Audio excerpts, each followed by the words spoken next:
नमस्कार, माझं YouTube channel Shri बालरुग्णालयामध्ये आपल्या सर्वांचं स्वागत आहे। जसं मी तुम्हाला गेल्या वेळेस बोललो होतं की ह्या आठवड्यामध्ये माझा लेकरांच्या टॉनिकच्या संदर्भामध्ये एक व्हिडिओ येणार आहे। त्या अनुषंगाने आज मी या पहिल्या पार्टमध्ये तुम्हाला बोलत आहे। सगळे मजेत असताल।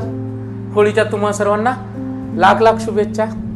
ही होळी आपल्याला आरोग्यदायी, आनंददायी व यशदायी जाओ याची सुरुवात करून मी तुम्हाला काही महत्त्वाच्या गोष्टी सांगतोय। जसं आपण पूर्वी बोललो होतो की बाळांना टॉनिक लागतं, तर त्यासाठी सगळ्यात महत्त्वाची आपल्याला भुकेची संकल्पना कळली पाहिजे। लेकरांमध्ये भूक का लागते आणि लेकरांची भूक वाढवायची कशी, तर भूक म्हणजे नेमकी काय असते। एक ध्यानात घ्या, शरीरामध्ये भूक कंट्रोल करण्यासाठी दोन मेकॅनिझम असतात। एक हार्मोनल मेकॅनिझम, त्या हार्मोनल मेकॅनिझम जो आहे तो दोन हार्मोननी कंट्रोल करत असतं। त्या हार्मोनच्या रेग्युलेशन प्रमाणे बाळाच्या भुकेचं एक नियोजन शरीर आपल्या आपल्या पद्धतीने करत असतं।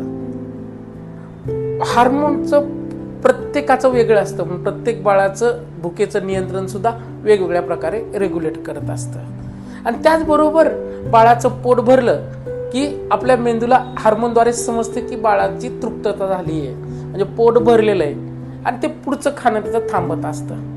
मग ह्यामध्ये तुम्हाला एक गोष्ट ध्यानात घेतली पाहिजे की प्रत्येक बाळाच्या भुकाचा पॅटर्न हा वेगळा असतो, ठीक, आणि तो वेगळा असल्यामुळं प्रत्येक बाळाची नीड पण वेगळी असते। मग आपल्याला आता ह्याच्यानंतरच्या मुद्द्यामध्ये जाणून घ्यायचंय, मग ते भुकेचा वेगवेगळ्या प्रत्येक बाळाचा पॅटर्न कसा ओळखायचा महत्वाचं आहे ना, कारण हे समजल्यानंतरच तुम्हाला पुढच्या बाळाच्या तुम्ही स्वतः ओळखताल की आपल्या बाळाच्या आहारामध्ये काय बदल केल्यामुळं आपल्या बाळाचं भूक वाढणार आहे किंवा वजन वाढणार आहे।